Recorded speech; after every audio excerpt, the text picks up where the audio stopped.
What's up, everybody? We are officially live right now, and it is special day because Freddy versus Jason turns 20 years old officially, 2003, August 15th. Man, I remember this day because my mom actually took me and my best friend Daniel to go see this film. So I did see this film on August 15th, 20 years ago. So it's really fun to revisit this film. Plus, my birthday is tomorrow, so I turned 34. So it's kind of like my companion, like birthday buddy. You know what I mean?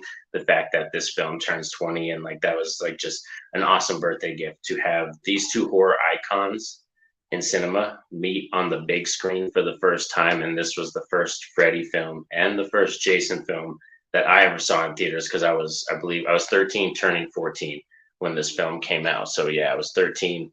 I turned 14, and then that's when I officially, like I said, was the first film, Freddy, Jason, in theaters that I ever saw. So that's why it's such a monumental film and a big deal to me too, and why it's very high up in my, Friday the 13th ranking, or even my Nightmare on Elm Street ranking, because I consider this a Nightmare on Elm Street and a Friday the 13th film as well, because it has both of them in it. It's very high up in the rankings because I really enjoy this film and I have a lot of nostalgia, a lot of connections to this film. So thank you to everybody out there. I don't know. We have like I think one right now in the in the chat right now. So we have one person here. So everybody who's ever like stopping by or who's swinging in, I know this was kind of a spontaneous one. Just really getting going. Like I only let you know like 2 hours ago or so, but this is just popped up. Like, and I was just like, yeah, let's do it. It's 20 years old. Let's watch Freddy versus Jason. I'm currently queued up to the New Line Cinema logo where it's about to combine. It's the red New Line Cinema logo, and it's about to combine and become the full logo. So if you are at home and you have your, Freddy versus Jason queued up and you want to, watch along with me, that's where I'm at right now. And I'm about to click play and everything. See if there's any comments or anything before we get going, just to check real quick, And like I said, Freddy versus Jason, 20 years old. I'm very excited. So let's get this going. Let's click play on this bad boy. And hopefully I have to turn it down lower. I got the subtitles up because I don't want to have any copyright issues or anything like that.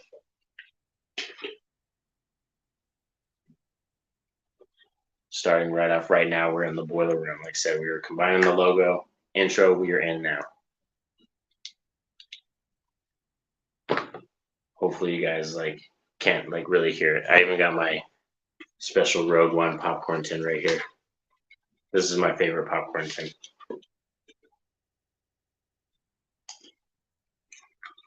The Springwood Slasher. But yeah, I remember that day it was such the best time. August 15th, my mom, we already knew we were going to see it, me and my friend Daniel, so we were just hyped all day. I believe it was a school day. I think it was like a Thursday or a Friday. It was a school day, and like all day, all we can talk about was Freddy versus Jason and how we were going to see the movie that night.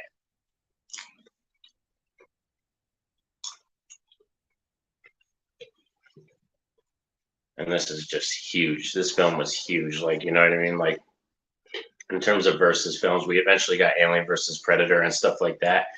And this wasn't the very first, combination versus film. I believe Puppet Master versus Demonic Toys came out before this and everything. But even House of Frankenstein, we have Frankenstein going against the Wolfman. So we've had versus films before. But Freddy versus Jason, just you can't get bigger than these two 80s horror icons coming together and battling on the screen for the first time. It was fantastic. Now we're at the part where they're showing all the Nightmare on Elm Street scenes. That's where we're at right now. I know a couple people just jumped in the chat. So if you guys want to know where we're at, if you're watching along, we're currently just started. We're at the point where Freddy's talking about all the stuff that he's done in the previous films and enjoying some popcorn. It's only a dream. There's so many good quotes in the Nightmare on Elm Street franchise, like for real. Some of the even from non-Freddy characters, the final girls have so many great Freddy quotes, that can be iconic, just like his.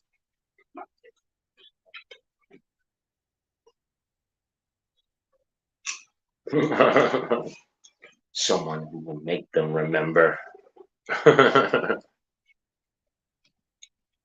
Let's see. Yeah, looks like we got 3 people in the chat. Thank you so much, people, for swinging by. Like I said, this is fun. Oh, we're getting to the Friday the 13th stuff. We just got our first boobies on screen. The first boobies are on screen right now. That's where we're at.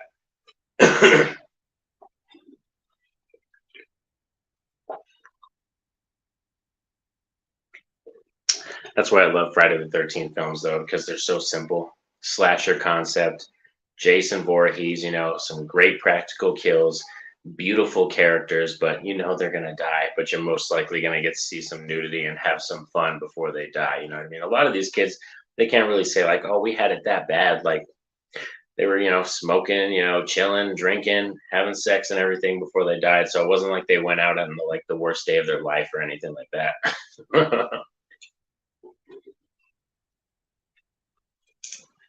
Oh yeah, Jason. Here we go. It's my boy. It's my boy right here, Jason. But I can't believe it's like this. Really makes you feel dated and old though, because like I can't believe this film is 20 years old. Mike, what's up? We see Mike in the house right there. Let's click on that. Mike's in the house watching Freddy versus Jason, bro. It's 20 years old, man. And then I'm 34 tomorrow, so it's crazy. And by the way, Mike just had a birthday recently, so happy birthday to Mike, the legend. I'm doing well, brother. Doing good. Just enjoying some Freddy versus Jason. It's a good time. I thought it's 20-year old. It's 20 years old. It's a special day. Let's do it. Have some popcorn here. Got my drink, hanging out, just live streaming.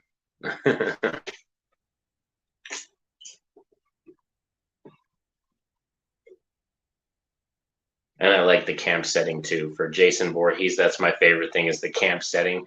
I'm just such a sucker for that. You know what I mean? When you guys see my top 34 horror ranking, which is coming out tomorrow, shameless plug, it's coming out tomorrow at 7 a.m. my time. Be sure to swing by and check out that video. You're going to see there's a lot of slasher films on my top 34 horror films. I'm not watching along, but I'm cleaning in the house listening to your commentary. Thank you very much, brother. I hope the cleaning goes good and you enjoy I believe this is your final day off, right? I hope you enjoy it, man. Relax, chill out too after the cleaning. Get some relaxing going. My special, special boy. There's also some really good Friday the 13th fan films that you all should check out. They're on YouTube for free. There's one called Voorhees, one called Never Hike Alone. There's some really good ones. And I believe we're actually getting a Nightmare on Elm Street fan film called Dylan's Nightmare, I believe is coming out pretty soon as well. So stay tuned for that movie because fan films, they do pretty good sometimes. But I still remember the day so much. My mom taking us, driving me and my best friend to the theater to see this on the cusp of being 14 years old. And we just arguing in the car because my mom was a Freddy fan. My mom, she's a hardcore Freddy Krueger fan. And me and my friend Daniel, we were just always on Jason Voorhees' side. So the whole car ride over, we were just always we were just talking shit about who was going to win, who was going to be alive at the end. So it's a really fun time, this film, for it being 20. It does make me feel old, but it's great to recall this film. Like I said, this movie's kind of like a birthday buddy for me because my birthday is August 16th. So every 15th I celebrate and I watch Freddy versus Jason like when I can, unless I'm doing something else. But today, like I said, we're hanging out watching Freddy versus Jason. We just hit the title card sequence too. If you guys are watching along and anybody has the movie going, we just hit the Freddy versus Jason title card scene.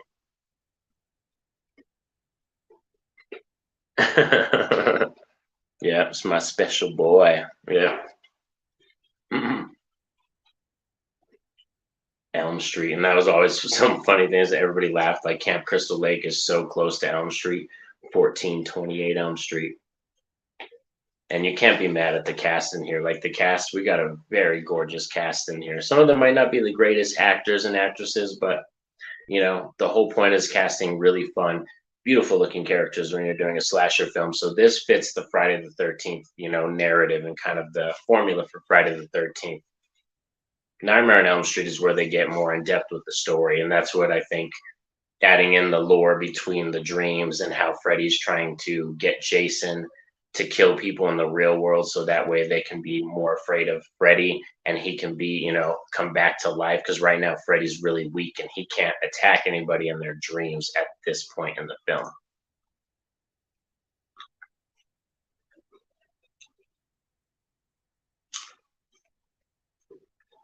You should get a nose job. And we actually had two writers that brought the script forward. And before this film was in development hell for like 10 years. They were getting scripts and different like ideas up the ass, like just being sent into the production company. And then finally, like these two guys came in with the script that was kind of unique, a lot different. It was very big and very meaty. They talk about that in the special features. When the first script version they got, the film clocked in at like 2 hours and 35 minutes. So everybody knew that was way too long for a Freddy versus Jason film. So they brought in David S. Goyer to look at the script, condense the script down, and still keep, the same central story and theme in the movie, but he, combined characters and shortened scenes and stuff like that, and really, condensed the script and made it more digestible for common audiences. Would you want to see Freddy versus Jason 2? I really would, but it just sucks because Robert Englund said officially, I believe Robert Englund said officially on his Twitter and his Instagram that he's too old, like he would never come back. So if we ever got Freddy versus Jason 2, it would be totally new takes on the characters. I think I don't even think it would be a sequel. You know what I mean? It would probably be the first ever like reboot to a versus film if they decided to do it, because I don't think you could really nail a sequel right now and all that. They have done comics. They have comics that have Freddy versus Jason like sequels, even where they come across Ash from Evil Dead. So really, we got some comic stuff. Fans who really love this film can go out and grab the comics and really experience what a Freddy versus Jason 2 would have been like. But yeah, it really does suck that Robert Englund, it's just, time and age. It affects everybody and it gets to all of us eventually. I'm going to get more older too. But yeah, Robert Englund said he just can't do the stunts anymore. He doesn't think he can do the character justice. So I think he's really done doing the Freddy Krueger character.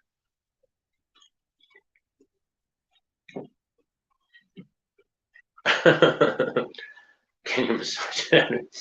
This is when we get our like classic, pairing of the really asshole character who's with the really hot chick, and for some reason she's hooked up with him, but he's just totally a jerk, and she's gorgeous. It's like you can do better than that. It's like the classic thing.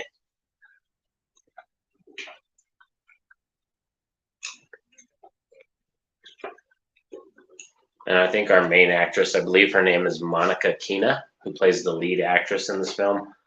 I don't know if it's just me, but I think she looks like Brittany Murphy. It's crazy. I think she does. But I think I'm just like the only person. Maybe that's just me. Maybe I'm seeing something that other people aren't seeing.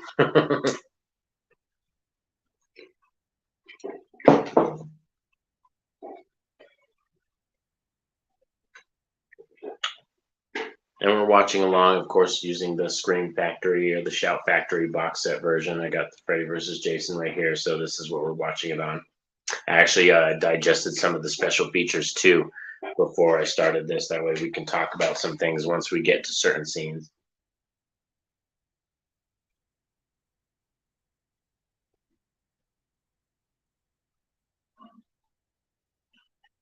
It's a very stylish film, though. You can tell Ronnie Yu, as a director, he knew he wanted this film. He had a certain vision, a certain style. When you watch the special features, Ronnie Yu's a very visual storyteller, and he even talks about how when he was younger, he experienced comics more than television. That was more his thing. Was his first diving into media was reading comics. So you can tell, like, when you see the action sequences and some of the cinematography and even the blocking, it's very, comic like.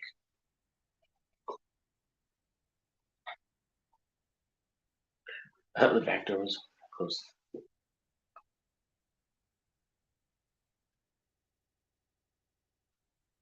See what I mean? A guy, like, if you just made love to a girl, you just had your girlfriend, you just made love, and this guy, he's like, oh, I don't like to be touched after. Like, what, what? Like, who would be with this man? Like, just get away from that dude. Who wants that? And this girl, like I said, she's way too gorgeous for this kid, but he's about to get it from Jason Voorhees. He's about to get it, so that's the best thing. Our second pair of boobs in the movie shower scene.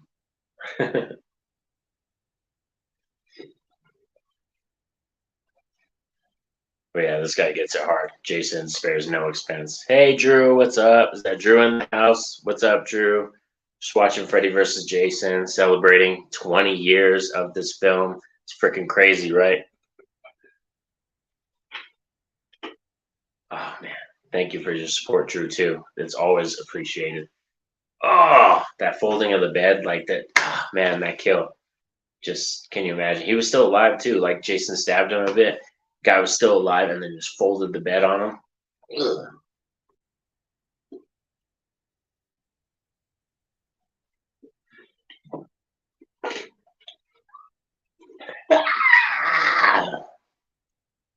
Man, you shouldn't be sad. He was a jerk anyway. You shouldn't be sad. I mean, be scared, but don't be sad. But everybody's screaming. I like how they have this cop in here that's kind of almost. He's almost reminiscent of some of the cops from like Halloween 5. These very goofy cops that just are like they treat them almost as like bumbling idiots.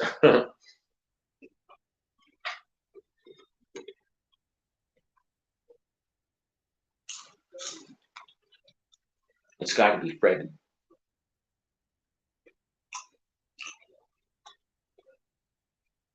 See, the problem right now is Freddy's trying to become more feared again. That way he could come back to life and start affecting and attacking these children again. Because right now the town has basically forgotten about him, so no one's afraid of him anymore. But this is what's going to kickstart it.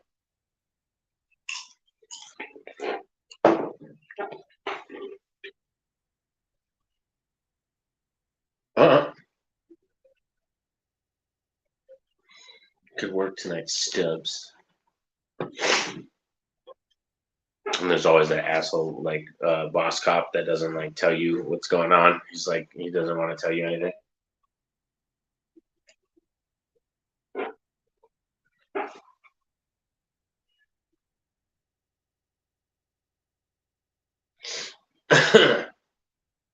Sorry too if I start sneezing and I like have to blow my nose. There's been like the allergies like since the season's kind of changing. It's actually getting kind of cooler over here in New Mexico recently, which is great. It's gone from like 100-degree days to like now we're in the 80s, so it's pretty freaking awesome.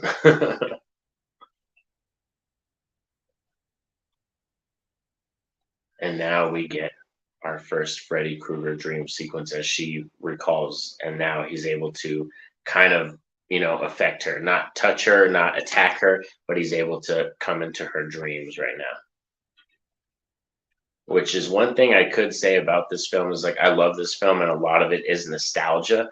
But one thing I can say in this film is that people fall asleep out of nowhere. There's some crazy stuff in this film where the rules kind of get broken, where you don't know when people fall asleep. You know what I mean? They're just like they just out of nowhere in the middle like of a police station or in a car in a van ride, like kind of thing. Like it's you have no idea. These people can fall asleep at any time. Obviously, they're taking drugs or something. I'm just kidding.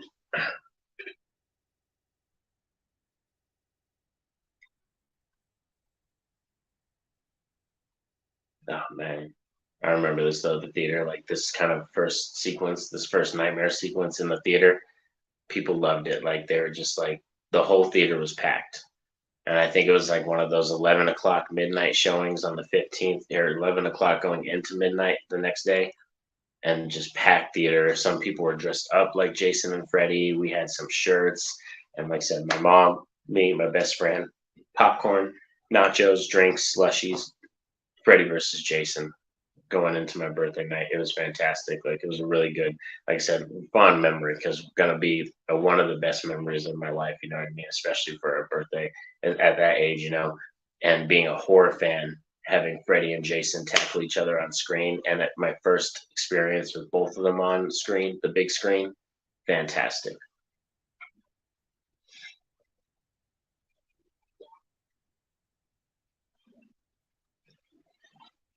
There's a lot of good callbacks too, a lot of good homages to Freddie, like right here, Ren, like the song, 1, 2, Freddie's coming for you, 3, 4, the doing that whole thing. There's a lot of good callbacks. They try. I would say this film is much more a Nightmare on Elm Street film. If I was to say that, it does lean more into Freddy being the villain.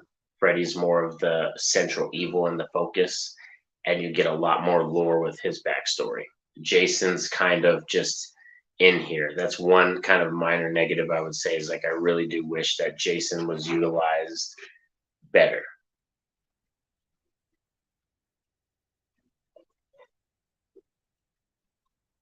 My friend was just killed, Dad. I love this guy's this guy's delivery is the worst, but it's just I love it. Like I would probably put that on like a list of like one of the worst deliveries ever for a line, but I always remember it.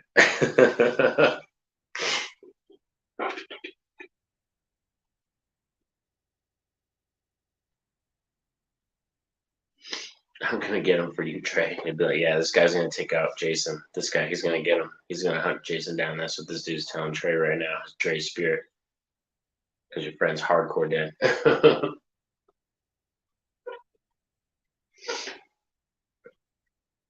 Like this kid, his dad was just talking to him. He's sitting on the bench drinking. Like it's just, I don't know, it's just so random. They don't really give you like in the Nightmare on Elm Street films, they kind of gave you little tiny clues. Once in a while, you'd have a dream sequence that just popped out of nowhere, but usually you kind of got the inclination that the kid was kind of like falling asleep wherever they were at, not just like randomly I'm hearing shit and now we're in a dream.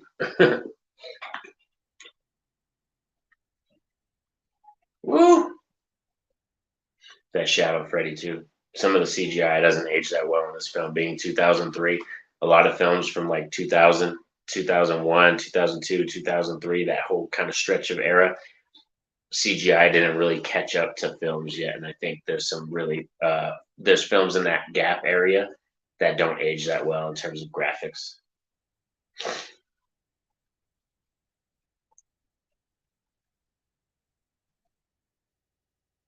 Oh, snap, son. And you can tell Ronnie Yu being that he's like got that Hong Kong influence, that a lot of the blood in here, the blood sequences, it's kind of unrealistic coloring in blood, but the blood squirts. It very much looks like an anime.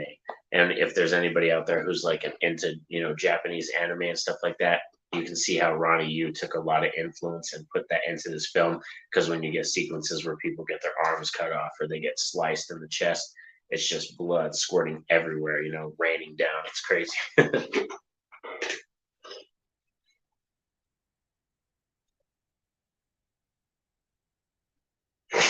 Oh, damn, somebody's bumping outside. I don't know. Somebody just drove by bumping some music. I'm currently in my living room. That's where I sit. The living room right here, and then like right there, down that way is the front door, and then like right across is the living room area. John Ritter's son, Jason Ritter, fantastic. I love seeing him in this movie because I'm such a fan. I'm such a sucker for Ritter and like his, being in the 1990 hit miniseries. I loved his character, and seeing his son in Freddy versus Jason is just sweet. It's kind of like a nice cameo.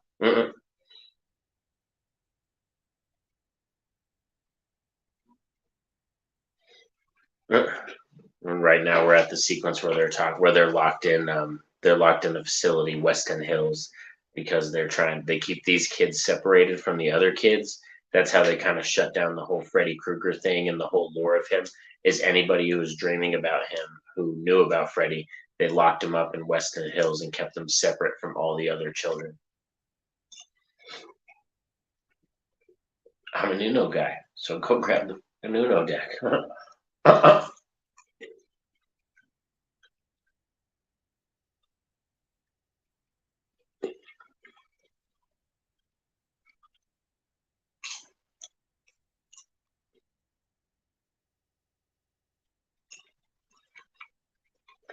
I actually got this is AMC popcorn.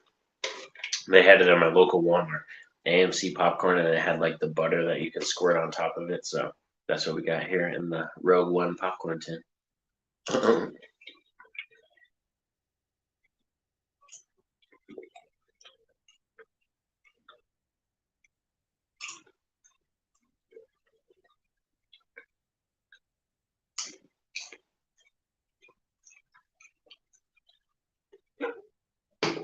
And like both these kids, their story and their history has to do with Freddy Krueger.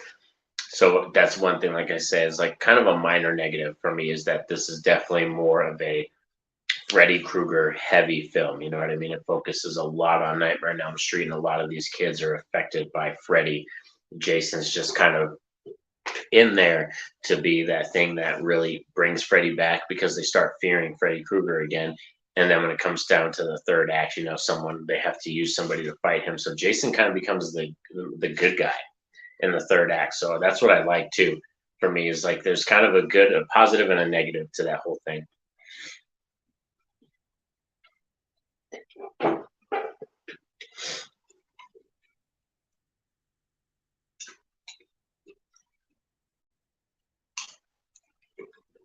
And this guy trying to drug his daughter and give her sleeping pills. Like, what the fuck? Like, that's what I mean. Like this is people like in the Nightmare on Elm Street films, parents be shisty. They trying to drug their kids, trying to put them to sleep and give them, medicine to fall asleep. It's like what the you can't trust parents in a Nightmare on Elm Street film.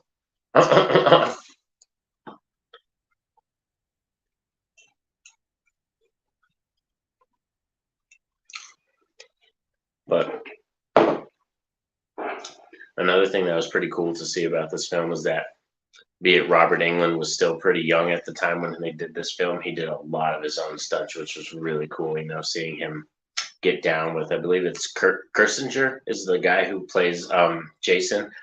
Who a lot of people didn't like that whole choice. A lot of people wanted Kane Hodder to be the Jason Voorhees actor who took on Robert Englund because Kane Hodder is Harold is like the greatest, most iconic Jason Voorhees actor because he's played him multiple times. That's really the only reason. Like I wouldn't say he's the best, but there are a lot of fans of Kane Hodder, so they wanted him to be the one that did it, but they ended up choosing Ken Kersinger, and he is actually the guy who was in the werewolf suit costume in Bad Moon as well, from I believe 1995. Good werewolf film, Bad Moon. Definitely check it out if you haven't.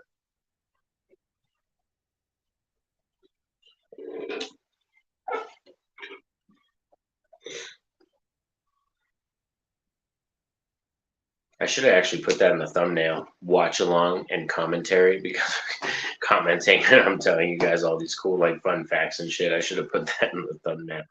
But oh well. This, like I said, was kind of a spontaneous video. I just woke up this morning after I took the kids to school and I realized I was like, it's August 15th. Like, it's Freddy versus Jason's birthday. Like, let's do this. Because this was actually the film that got voted on my Twitter account when I wanted to do a live watch along on my channel. And the film, I put any Friday the 13th films, but I put a couple for people to vote on. And Freddy versus Jason was the one that got the most votes. So we're doing it now.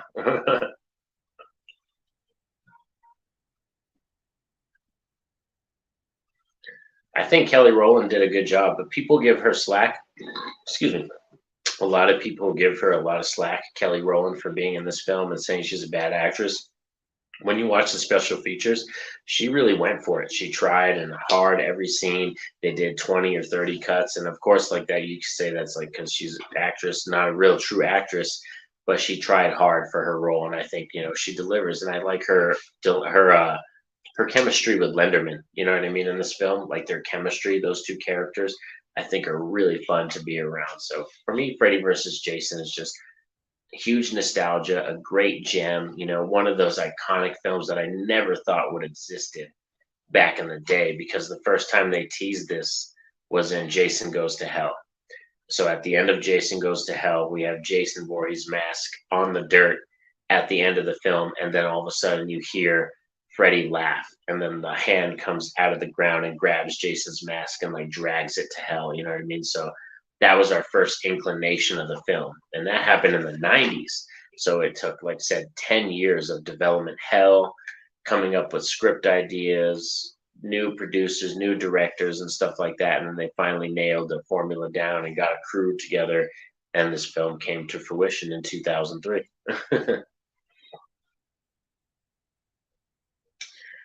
Hopefully the live stream looks good too. I know my internet can be very like spotty and shoddy sometimes. It looks like it's pretty good. You know what I mean? And you can hear me. I hope you all can hear me as well. Because that's when he comes for you in your dreams. You're lucky to be alive. I love this character, this guy, but it sucks because he's kind of building up that Freddy Krueger fear, and all the kids are in the hallway listening to him.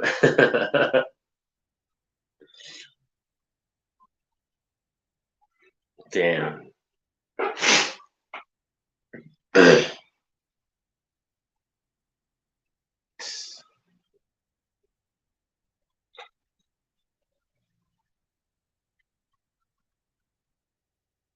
For real, she looks like Brittany Murphy so much. Like I don't know how people can't see this. Like she does. Monica Keena. No, no offense. Like that's not an offense thing. I think Brittany Murphy's cute. She just looks like Brittany Murphy. It trips me out. I believe when I first saw this when I was 14, I clearly thought that was Brittany Murphy in the movie when I was watching it in the theaters.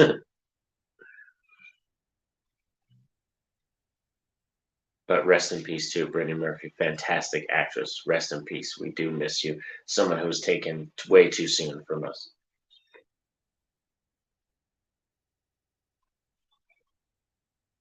Well, our little awful CGI sequence is coming up pretty soon with Kelly Rowland.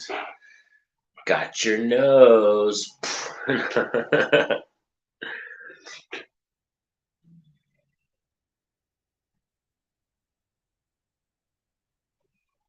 I really would love to read the first draft of this script that was like 2.5 hours. I would love to read that script and see the version of that and see how like what was in that script that made it 2.5 hours long. You know what I mean? What justified that length?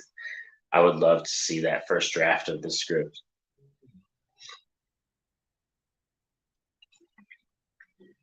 Got your nose. Not the best Freddy one-liners in here. I can give you that too. Not the best Freddy one-liners.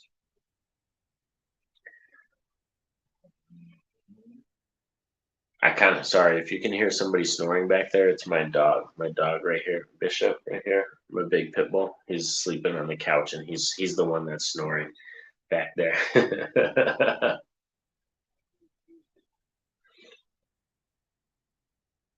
But I think Freddy versus Jason, I really think this is probably one of those films that you kind of had to be there.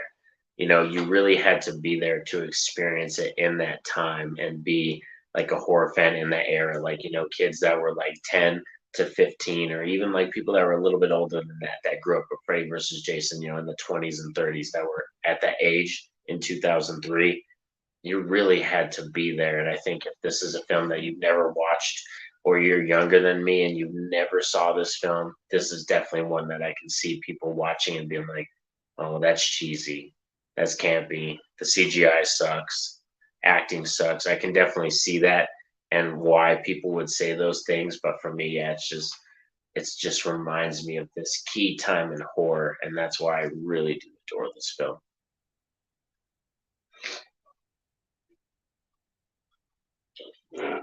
I mean, that's a good plan. Really, what the town decided to do, covering up Freddy and just like hiding it, they really had a good idea because they stopped Freddy from messing around with the children and everything. It just sucks that they had to, you know, ship some other children off to Weston Hills and keep them all there and drug them up.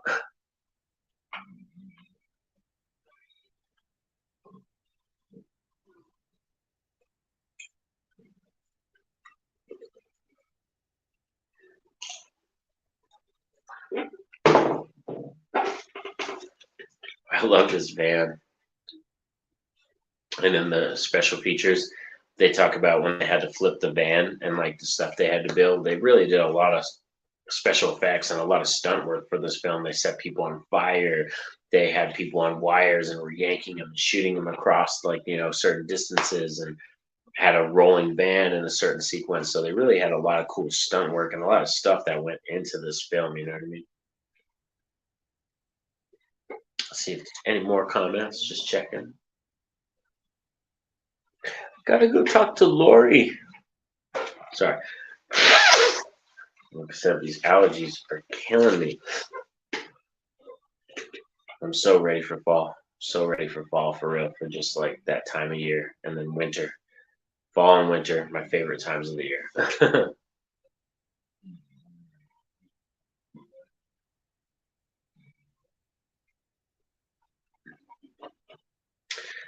And then they always decide to split up and leave your friend alone. When you know that anybody, apparently anybody, can fall asleep at any time in this film, why are you going to split up? The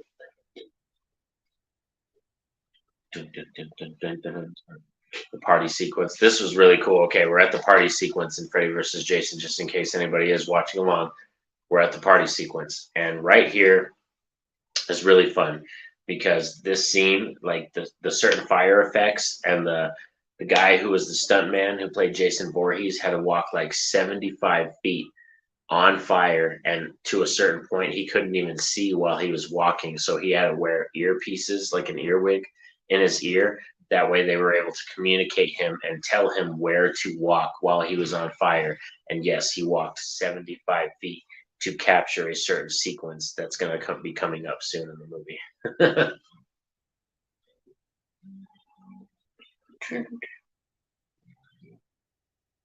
I've never been to a rager in a cornfield. I've been to high school and college parties, but I've never been to a rager in the middle of a cornfield. I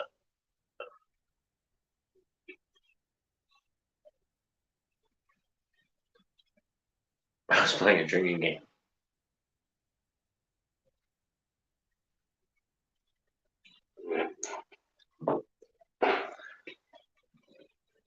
Oh man. And you kind of got that impression too that these two were going to hook up in the film, just like the chemistry. Like I said, Kelly Rowland and this guy, the kid that plays Lenderman, great chemistry.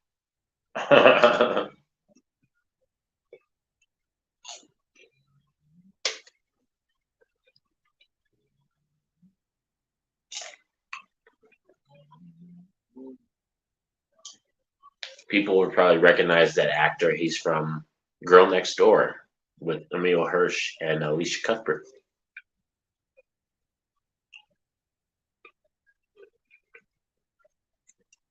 Damn.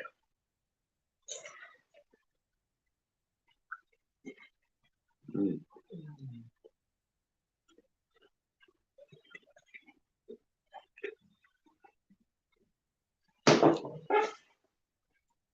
I know I probably look orange on the screen. This isn't my skin tint or my skin color or anything like that. It's just a lamp that I have in here, and I have it like on this dim setting, plus like the lights right here. That's why I have it all pinned up, because this is a huge window that looks into my backyard and stuff, and it would be bright as fuck if I left that window open, and it would look like crap. So sorry if I look like tinted orange from this lamp right here. I'm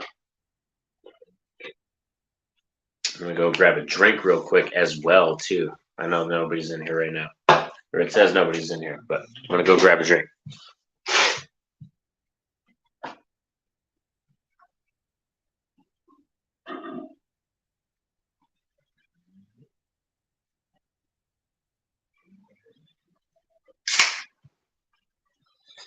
We're back.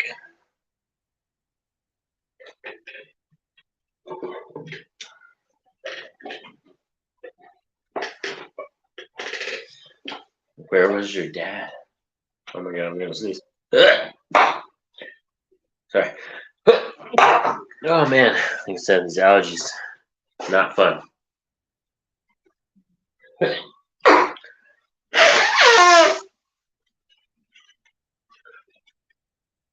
Now we're coming up to one of the coolest Freddy Krueger moments right here. Like, I mean, Jason gets a moment too, but Freddy Krueger gets a fantastic moment right here. And the nightmare sequence is great.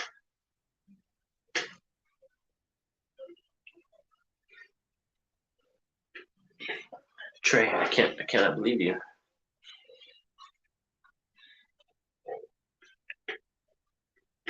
So twice. Don't make me ask you twice. He's such a jerk, this guy. Why would anybody be with him?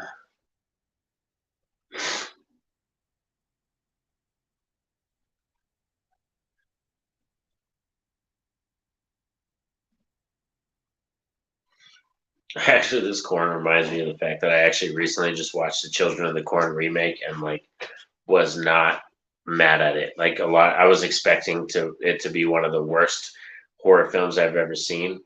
But yeah, like Children of the Corn, the remake, like this corn just reminds me of it. I didn't really like it, hate that film. Like it wasn't the best Children of the Corn film at all, but it definitely wasn't the worst Children of the Corn film. Like I've seen way worse. But yeah, this is a great Freddy sequence. Like this Nightmare on Elm Street sequence right here, or this Freddy sequence with Nightmare sequence with this girl. Fantastic. I love it. Another sequence where you can tell that Ronnie Yu is a more visual style director. You can tell because this whole sequence just screams style.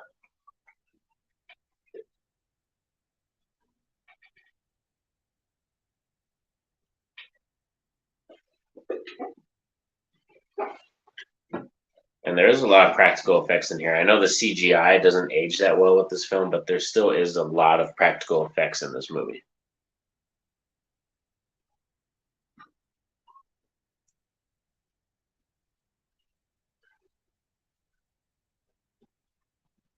If I was Ronnie, I maybe would have toned down the red. There's a huge red tint in the scene. I maybe would have toned it down just a little bit. I understand what he's going for, but I would have toned it down just a tad.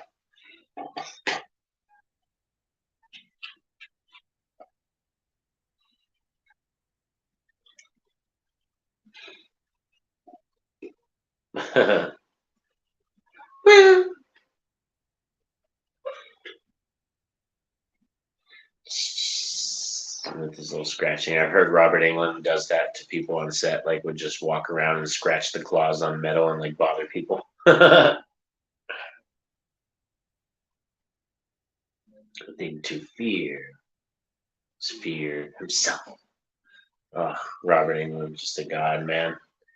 I think we can definitely do a Freddy Krueger without him. Don't get me wrong, Robert Englund will always be the king of Freddy Krueger performances, but I still think we can do a Nightmare on Elm Street film without him. There's actors out there that I think could bring something to the Freddy role that would be different and unique, and it might not be better than Robert Englund, but it would be something different. And I can see a film without him. So I'm just saying that one actor in particular that I would cast is Caleb Landry Jones. Look him up. Fantastic actor that I can see playing Freddy Krueger.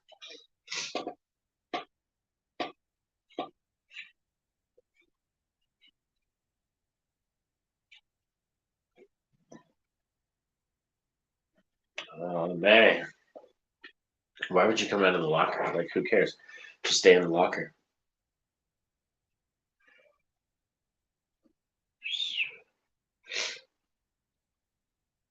Yeah, I would say probably tone down the red. So really red. Oh, Jason beat you to the punch, Freddy.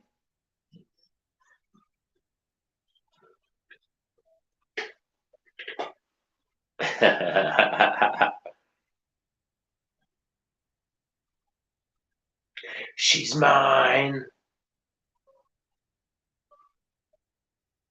That's probably one of the best iconic lines in this film, right there.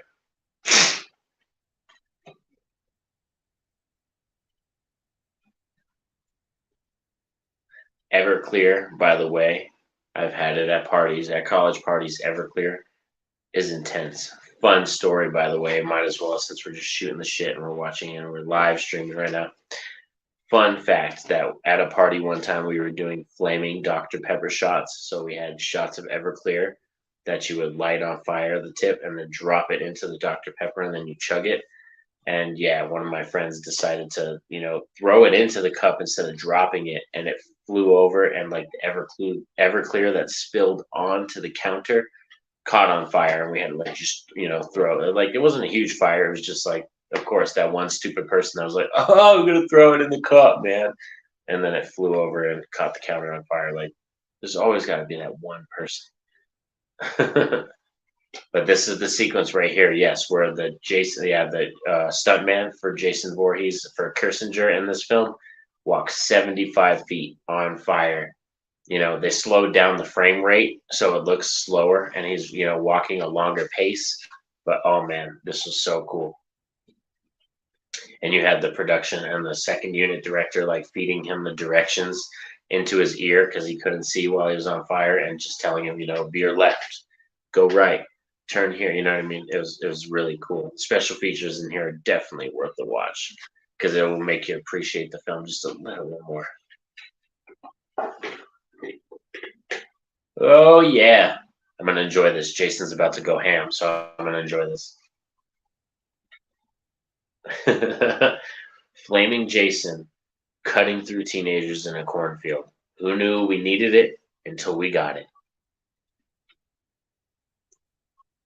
Oh, I love this one.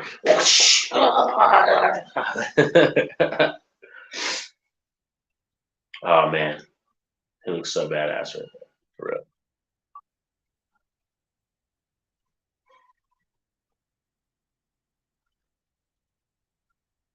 Damn, Gib. Like that's what kind of name is Gib? That's a weird name. One of the characters' names in this movie is Gib. Oh, I love this part when they're in the van and he's like, "Who cares about some fucker in a dream? That dude in the hockey mask was real."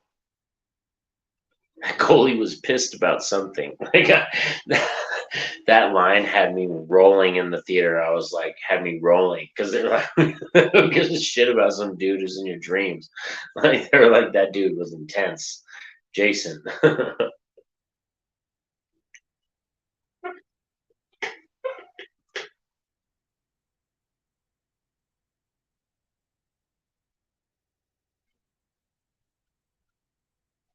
Another thing is why, like, again, why are they separating? That's like I mean, like this film. It's kind of cool though because it has those horror tropes. But I really wish that if you're gonna do the whole separating thing, that you kind of gave a reason, like just a small line of dialogue or just a reason. Like maybe Kelly Rowland had to go check on her mom because her mom is sick and she takes care of her mom, so she had to check on her. So they dropped her off. It's a very simple line of dialogue that you could have had that would have taken 5 seconds.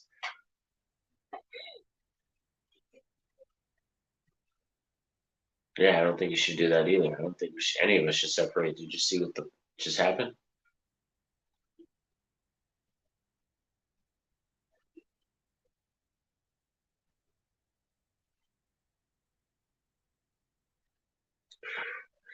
What is that? Can you imagine telling the girl you like that? Like, I saw your dad kill your mom. Like, how do you come back from that statement? Like, how does this girl even love him still?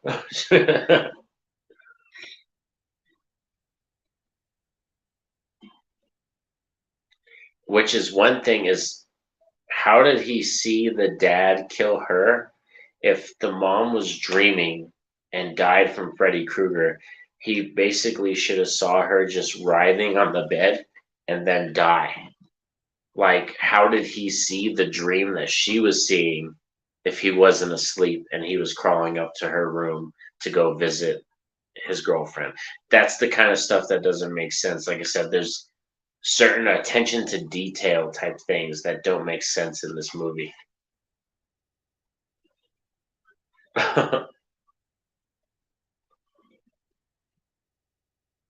Sorry, excuse me. I'm gonna have to blow my nose again. Like this fucking allergies, man.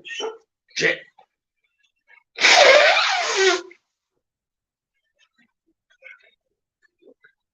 Show me the death certificate. Show me my mom's death certificate right now. I need it right now.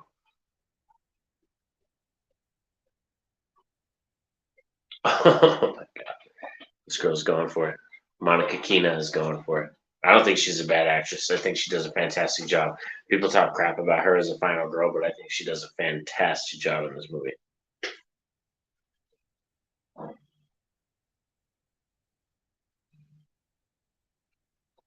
We both are.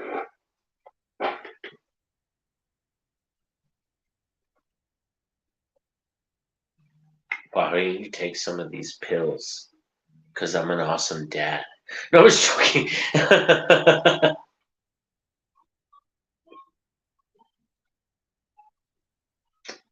Damn. Also, another plug too, I want to mention, my boy Anthony A. Perez invited me on to his channel, so I'll be on his channel this Friday, I believe, 10 a.m. my time, Mountain Standard, but that'll be noon Eastern time. And I'll be on his channel just doing a random ramblings where we shooting the shit, just talking random stuff.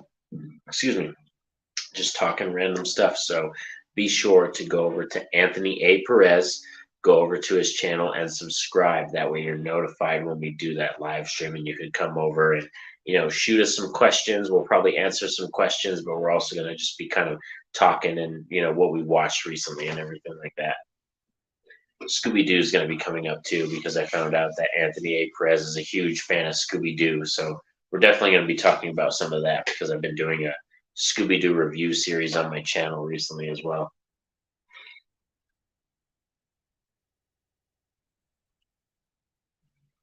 We can't trust any of the adults. Like Jason, I love that. Like me being a hardcore horror fan, this is a fun little story.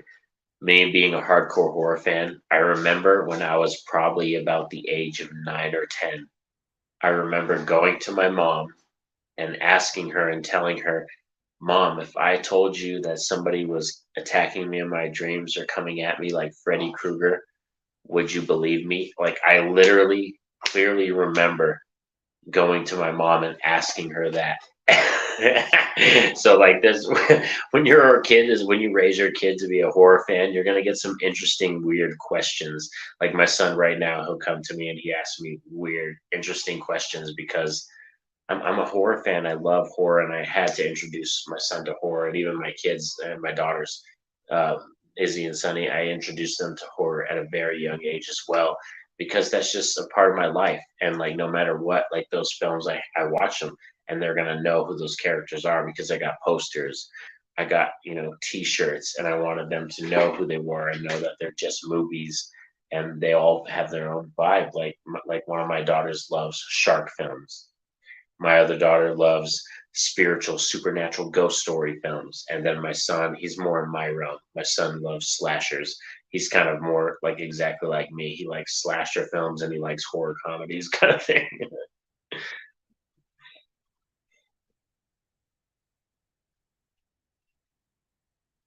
This is cool. Mark's dream sequence.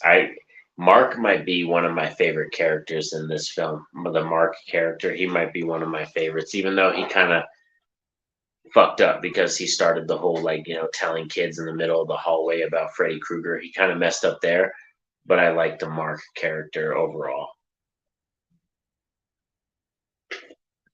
and I definitely wish we got more time with him, because spoiler alert, this boy's about to die.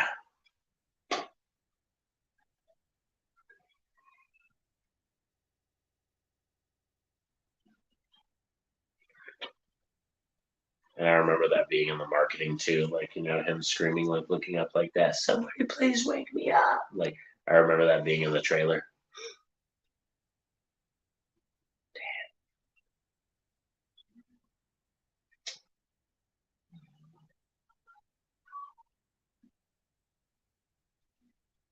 I won't do it. This actually, he's good. He's a good actor, like for real. The guy who plays Mark, forgive me, I forgot his name, but the actor who plays Mark is fantastic. He's a really solid actor.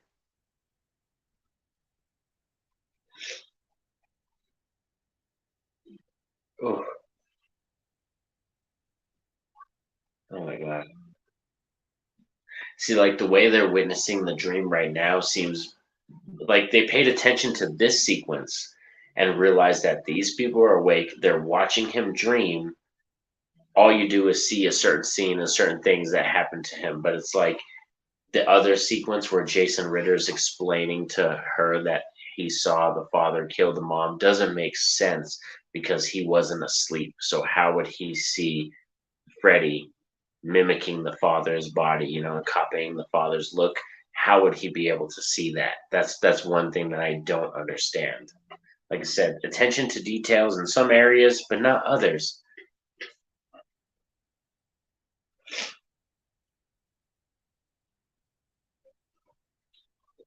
I want 24-hour roadblocks. Let's go find this SOB.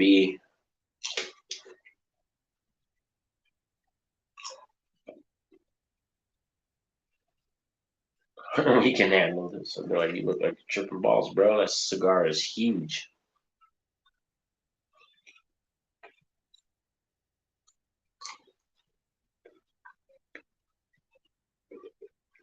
We have a copycat killer, Jason Voorhees. But ain't nobody copycat Jason Voorhees except for Roy, dog.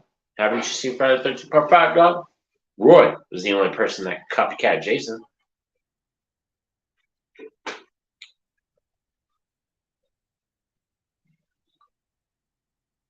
Yes, sir. Damn, the whole town shut down, curfew and everything. Makes me, reminds me of for COVID, dog. Shit.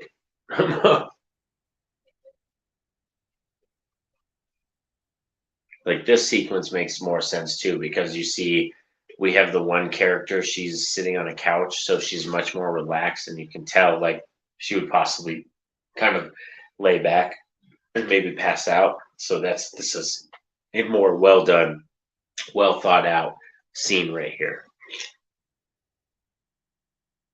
But I really think that's a fantastic little Easter egg that they brought on David S. Goyer to be the writer, the third man to kind of condense the script down. David S. Goyer has worked with Christopher Nolan. He's worked with the Wachowskis. He's worked with all kinds of people. Like David Goyer was like his hands like everywhere. Horror films, sci-fi films, cop dramas. Like he's done all kinds of films and writing. So I think David S. Goyer was the perfect kind of writer to bring in to look at this script and condense it and turn it into a watchable film.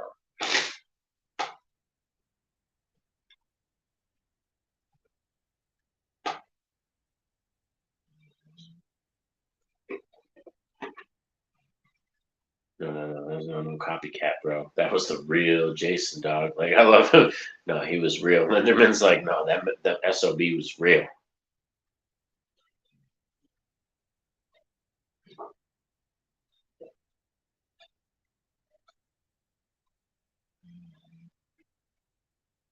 Oh no.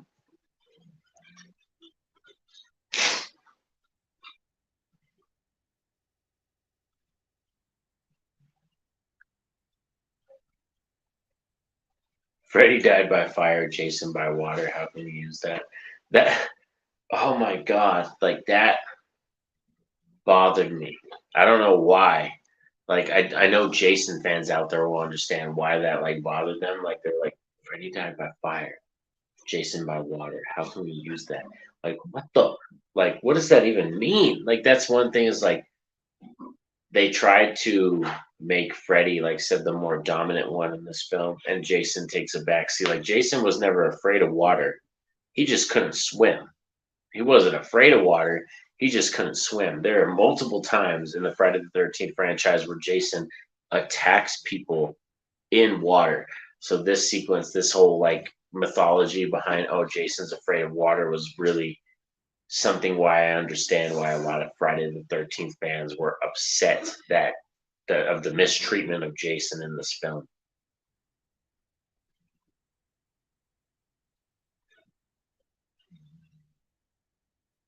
Oh my god.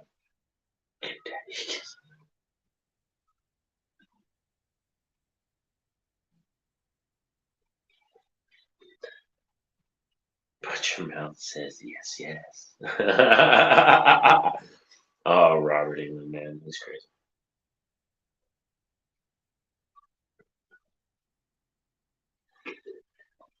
Oh, real quick bathroom break. I'll be back. I'll be back.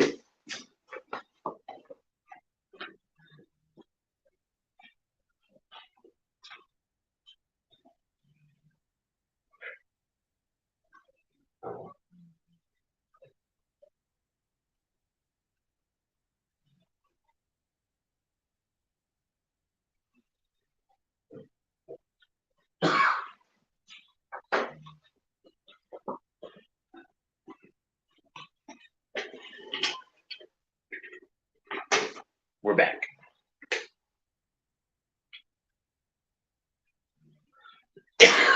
Hypnosil.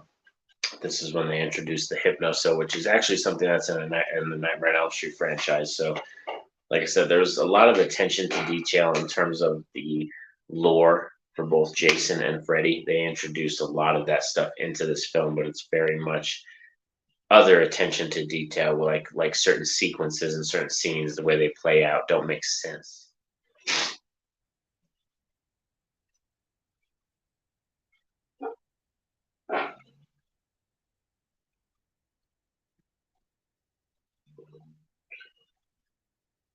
Let's take a little J break, huh?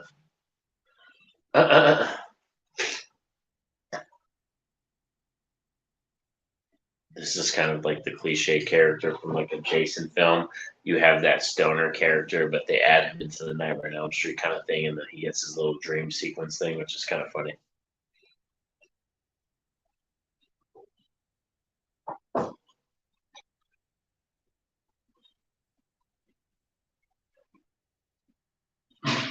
Oh man, better watch out, boy! Stay away from that door. When someone's like slamming on the door like that, stay away from that.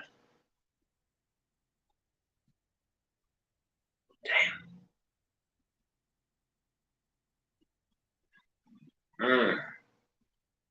See, some of the CGI blood in here is weird. Like, I don't know why they decided to do CGI blood right there. That might have been a last minute shot, like they getting that shot right there from the second unit. But that CGI blood was awful in that shot.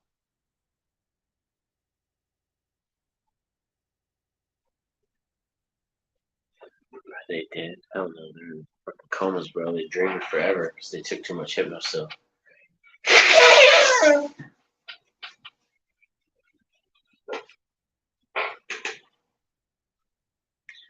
Your dad's name is at the bottom of all these charts. Like, oh shit, your dad's kind of a jerk.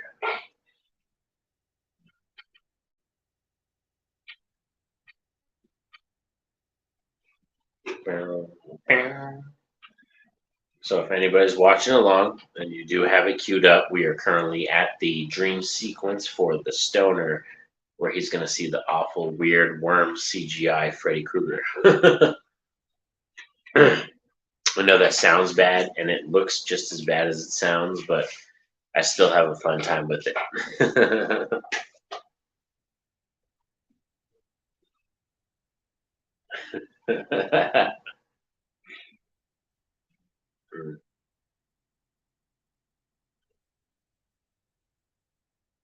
That'd have to be some bomb, dank ass stuff for you to witness something like that Freddy Krueger worm.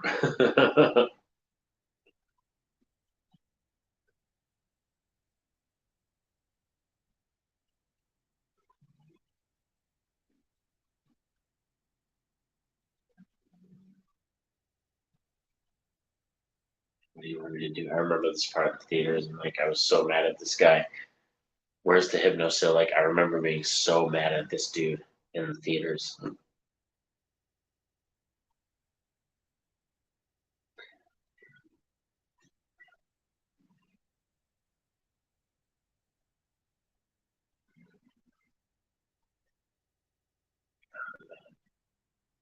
Yeah, I just remember being so mad at this guy. Even though we know why, he pours the hypnosil down the drain and flushes it all, basically.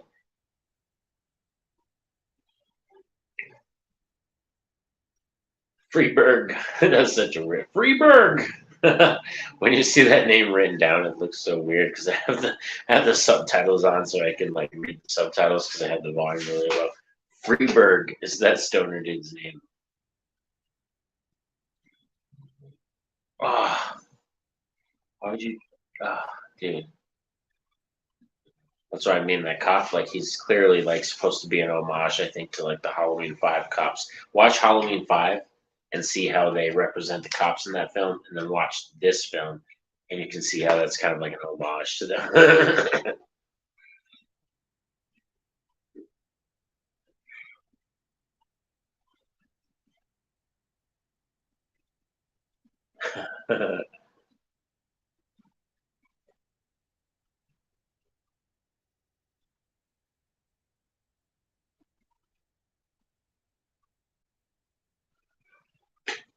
Damn, concentrate, dilute 1,000 to 1.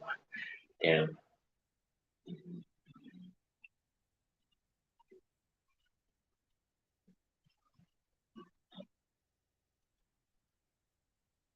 Jason's coming, baby. Uh.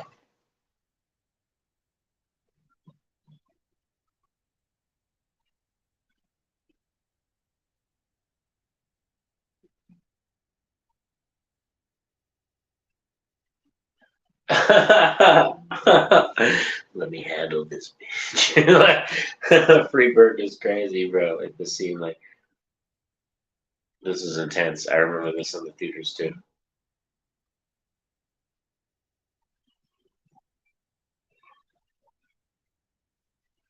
These are my children, Jason. That's another good callback to Nightmare on Elm Street Part Two, Freddy's Revenge, when he's like, "You are all my children now." That's a great callback.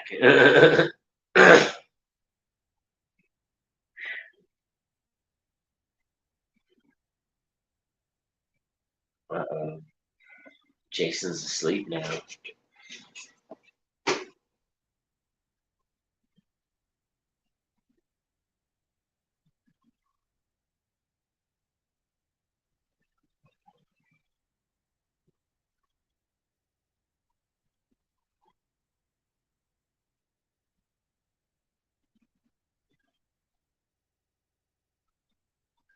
Jason, my special boy. See another with the red tint, like I don't know, it's just very extreme with the red coloring in some of the dream sequences, and I believe green is the other color. There's a lot of red and greens when it comes to the Nightmare on Elm Street dream sequences. Ronnie, you definitely had a flavor that he brought to this, but it's cool when you watch the special features because Ronnie Yu is one of those directors that really took influence from a lot of people. He asked them their ideas and stuff, and you could tell he was a lot of fun to be around on set.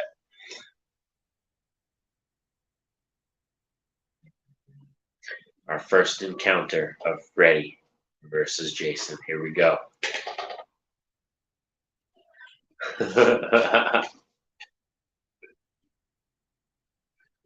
Oh, that blood squirting everywhere. Oh, Freddy Krueger.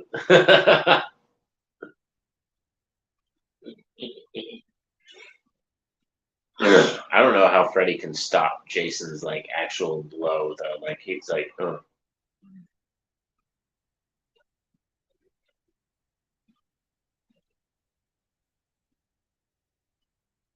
welcome to my nightmare.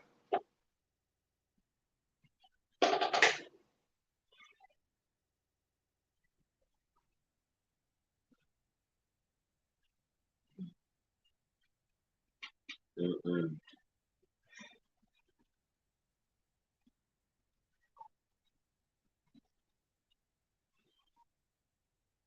Scary.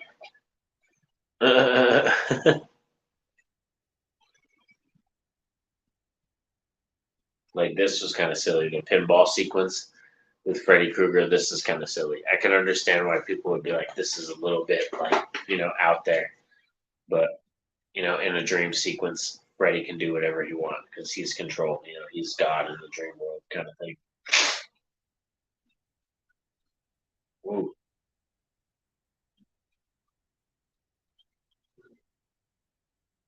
tilt. Oh, shit.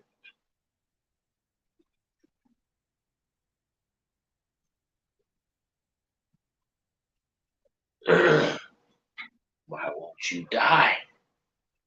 Boom. Now Jason gets a couple licks in.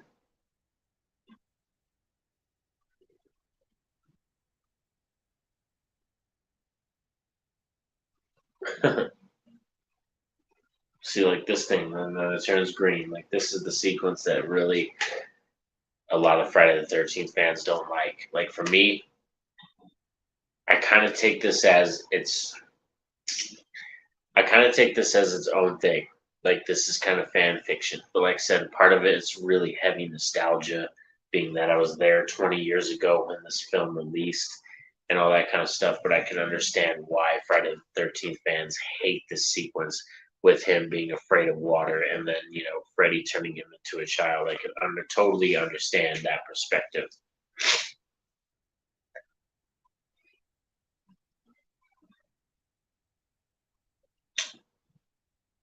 We're at an hour and 10 minutes. Any other comments? No, no other comments. No.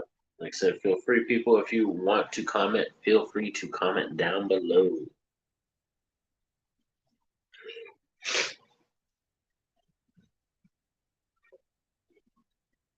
Jason has home field advantage, yeah, when they get to Camp Crystal Lake, yeah.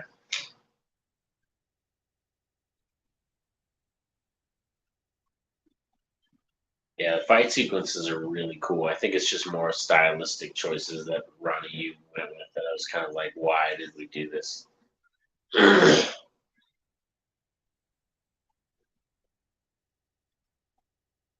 Oh, sweet.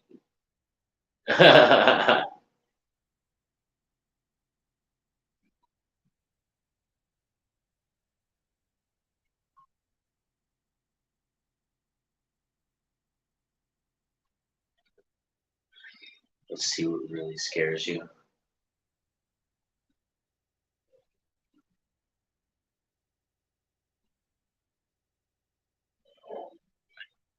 Ooh. Yeah, the practical effects in here are really good. Still to this day, I think the practical stuff holds up.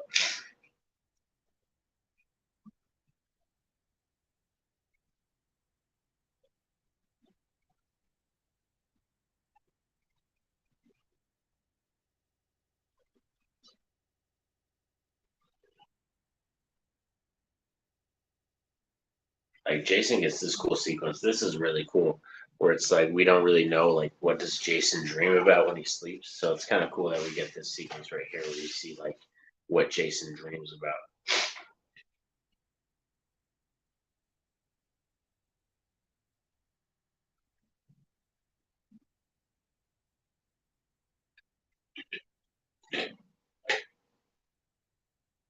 We're seriously running out of drink here.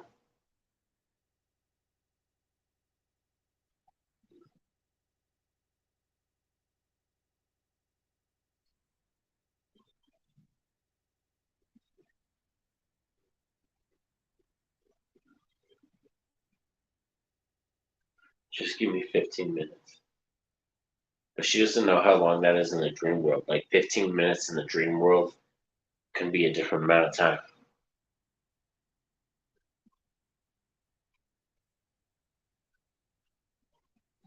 A lot of blues now too. Like so, I mean, there's a lot. It's creative. It's a creative, colorful type film. You can definitely tell that. Now we get this flashback sequence of Camp Crystal Lake, like more of a dream sequence.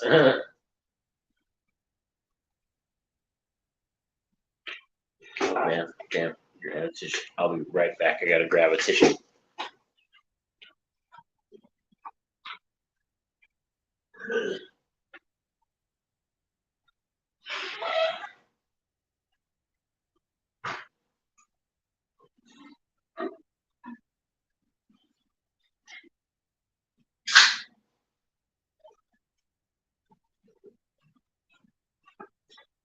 Oh my god.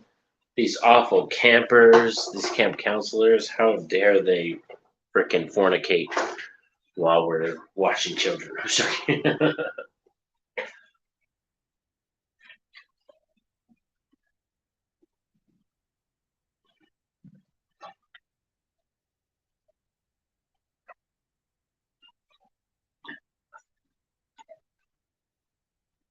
For real, it's like, how often have you been drinking, Jason? Like, I'm like, see, like this sequence where we see the kids bullying Jason. I think we're gonna get a lot of this in the new Jason Voorhees Camp Crystal Lake TV series that's supposed to be coming to Peacock. I think it's gonna be a lot of focus on his mother and Jason as a child, and then like the second season, we're gonna get kind of more. Maybe Jason. Maybe we'll get Jason and his mom killing at the same time, and we'll get kind of dual storylines. Where we'll be in the past, but then we'll be in a present storyline as well. That would be really cool.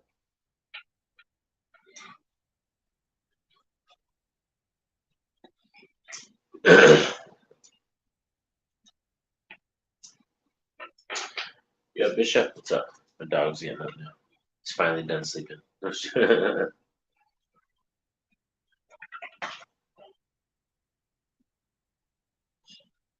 I would do it myself, but I have asthma.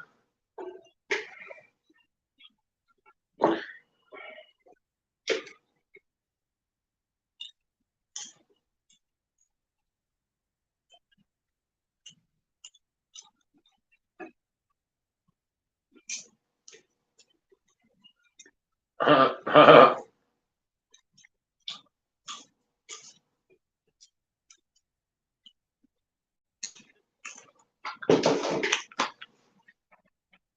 damn. Shit, I'm a fan of Jason Voorhees, and I don't think I would give this dude mouth to mouth.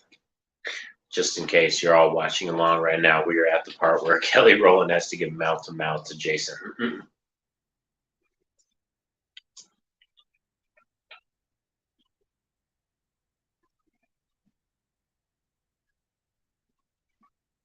Uh-oh. Now we're about to get a really cool look for Freddy. It's like this nightmare demon looking Freddy. This is the only time we get this look for Freddy Ray Krueger right here.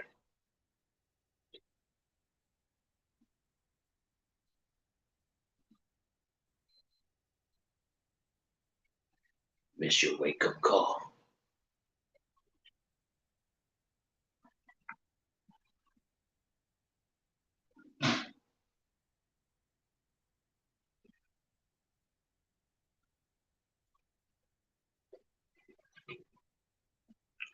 Wake me up, I got him. We're almost there. To Camp Crystal Lake. Oh man, this dream sequence is really good. I like this part right here. And then we're pretty much coming up to like the third act. This is basically the introduction of the third act.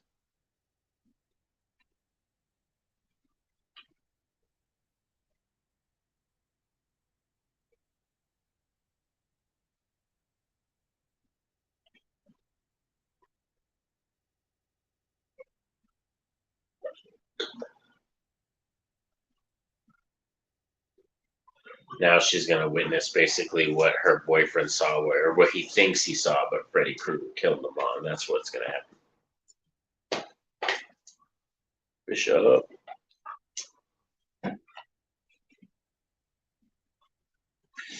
Ah,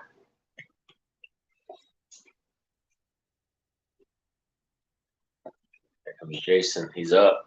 Jason's awake. Let's go, big boy.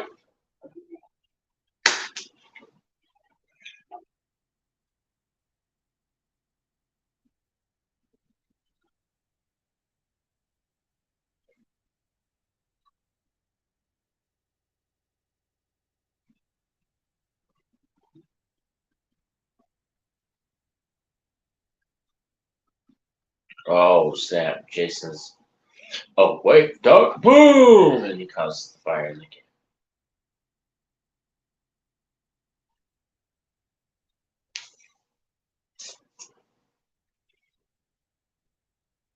I said, oh.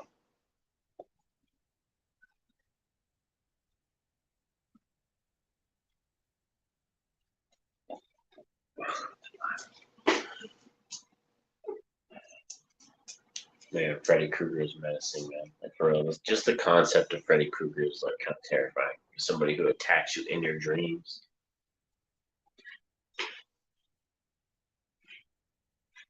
I thought they were gonna go for it in this scene, though. I thought they were gonna go a little bit further in the scene. Like when I saw this sequence, I was like, "Oh snap, we're gonna go for it."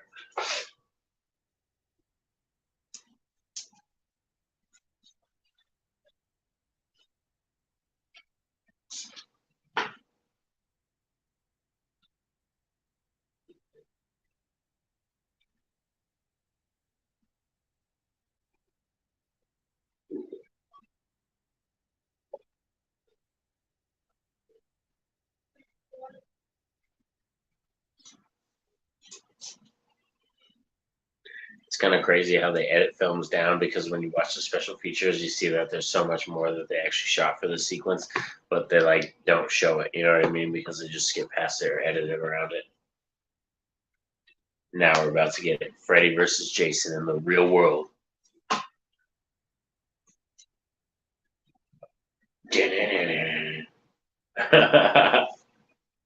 Boom.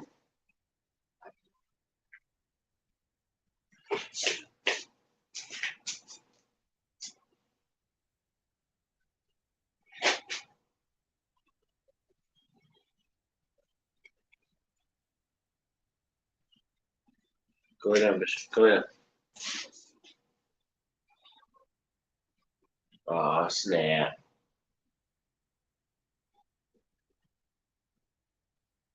Oh man, Linderman. Rest in peace, Linderman.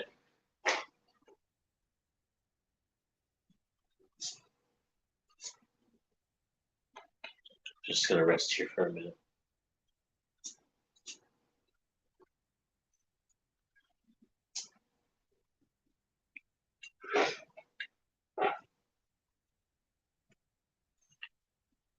That's a boss thing to do though, because like dying by yourself, that scares the shit out of me. And Linderman's just like, no, you go, kid, go, die. Uh,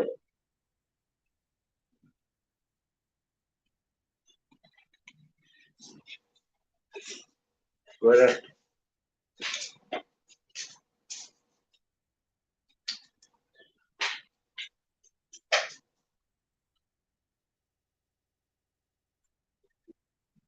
Oh boy, got sliced on the side right here. Like, ah.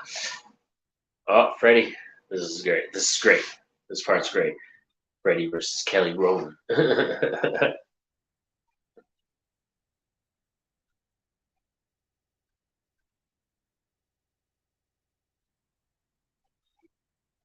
Dark meat.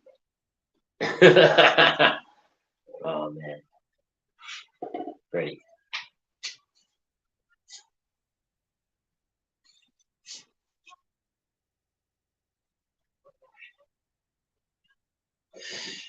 Damn.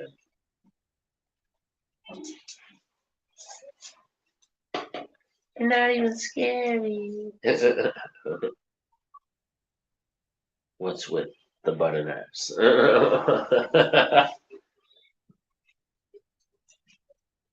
This is funny though. And Freddy's just like, "Oh, look behind you, girl." And Jason's got this big old thing.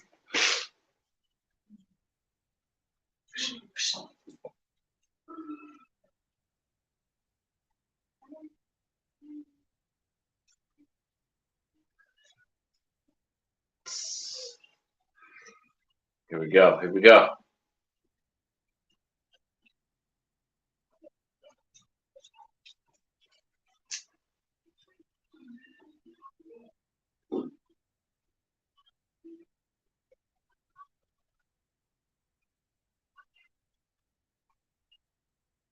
Oh no. He's taking everything from me.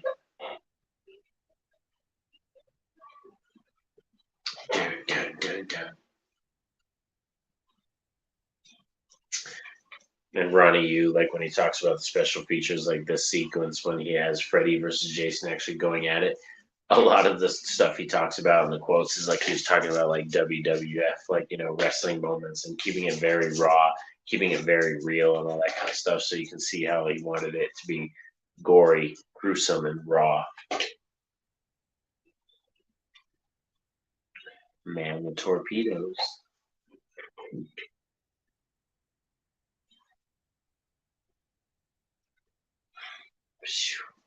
Oh.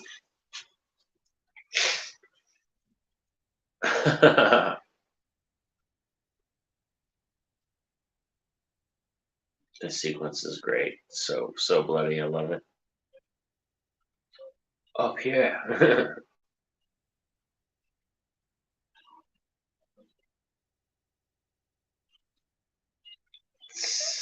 Oh,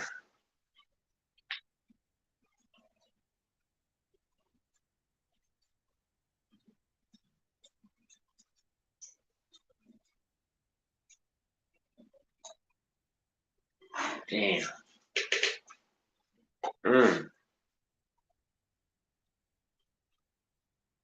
See, the problem right here is like Freddy's having is Jason is invincible. Our boy Jason is invincible. You can do almost anything you can to this boy, and he's going to keep coming back.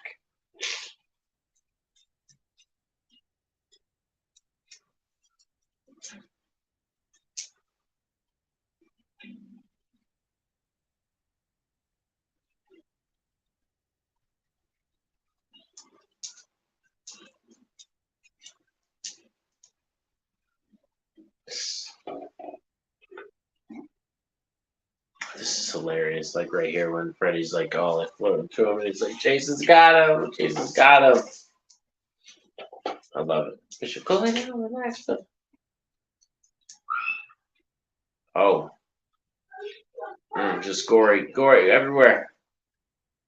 Like Ronnie, you said he wanted just blood everywhere, people limbs coming out, people stabbing each other in the livers and in the eyes. So it's just very intense. Like Ronnie, you definitely wanted it to be very raw, this whole sequence. So I'm happy that this whole sequence right here, like when it went down and it was going down, it is very gory and gruesome, and I love that aspect of this movie right here. The fight, it wasn't like they pulled any punches. You know what I mean? When they got to this third act, they didn't pull any punches with this film at all.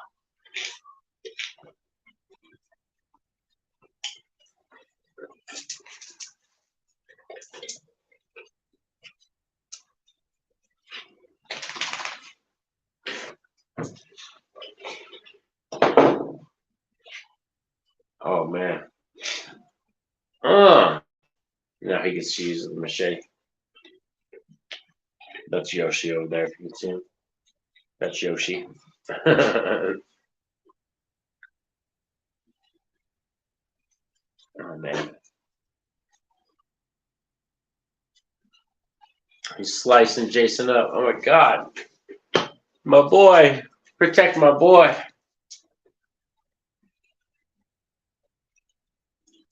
Oh, you can dish it out, but you can't take it. Oh my god. It's funny having the quote thing on there, like the lines, because I don't even remember that line. Like, I don't even remember that.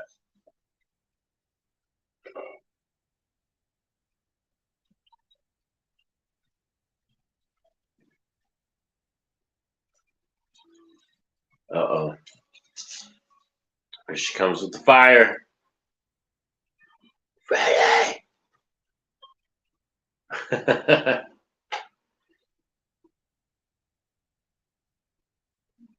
Oh, Jason gets in there for that last punch, just ripping his arm off. Like, ah!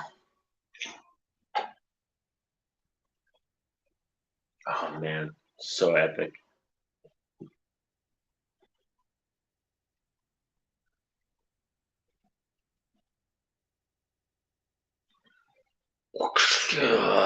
This ending sequence for real needs to be seen by everybody. This is like, it's gory as.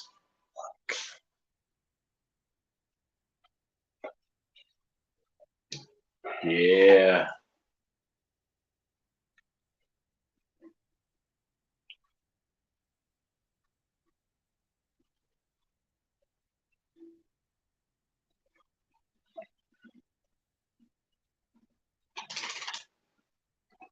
Damn.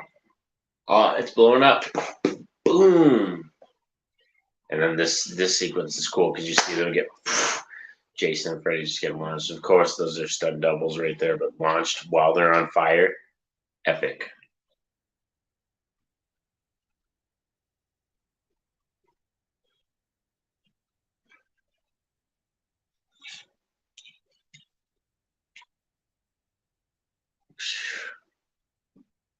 The whole place is tore up. The whole place is tore up.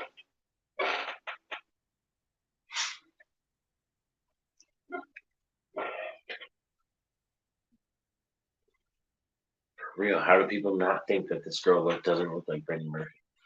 I don't even know if she's done anything recently. Like, I haven't seen her in anything recently.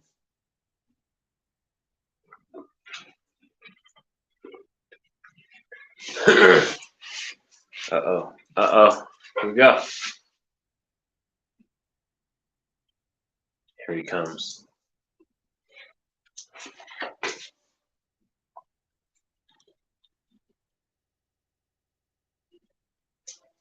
Oh,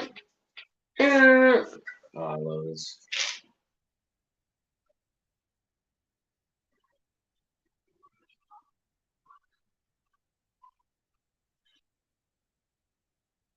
First of all, I'm kind of like the layout, like the layout of that scene. I don't understand how that took place, but oh well.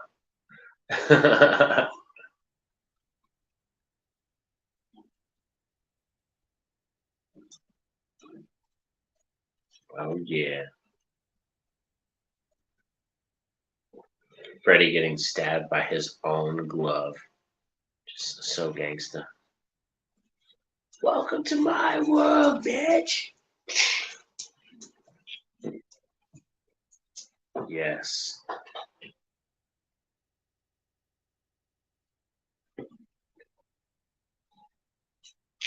Oh man. Love it. Love it. Love it.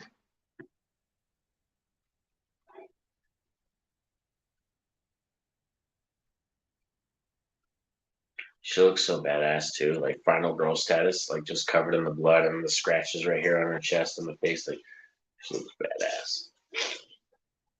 There goes Jason. Rest in peace, big boy. Till next time.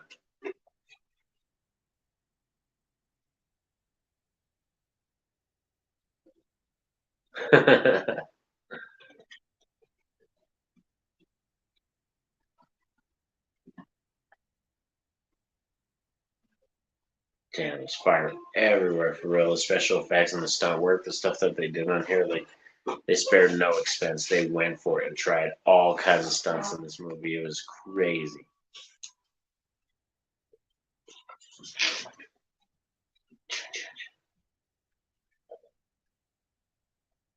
And I like how the end they film, like they end it with Freddy and Jason. Like it's like they understand that like the people that went through this, like those main characters, they don't mean anything to us. What means something to us as horror fans is Freddy and Jason.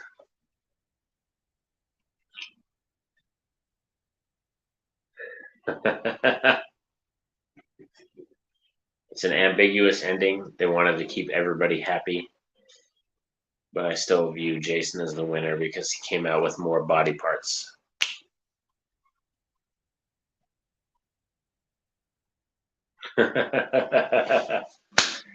Oh man, but that is with the awesome title card sequence. The ending sequence is fantastic. Shannon and Swift, Damien Shannon and Mark Swift wrote this film with David S. Goyer as the person who condensed the story down. Fantastic. Freddy versus Jason. Thank you all to chilled with me, who hung out with me for August the 15th right now, celebrating 20 years of Freddy versus Jason. I know it flew by. It's wild. Before we know it, we're going to be celebrating 40 years. And I'll be here doing another live stream as well. You can count on it, Freddy versus Jason. So thank you all for sticking around with me. I hope you have an awesome day, a chill day. Tonight for me, it's definitely, like I said, concert night. We're taking the kids to go see Mudvayne. That's a big deal. We're going to see that tonight. And then tomorrow for my birthday, I'm just hanging out, chilling at the house. I'm cooking burgers, cooking hot dogs. I'm gonna bust out my 100-inch like kind of screen right there with the projector and probably watch some movies and stuff. So thank you for sticking around with me. I hope you all have a safe and happy day. Peace out to all of you.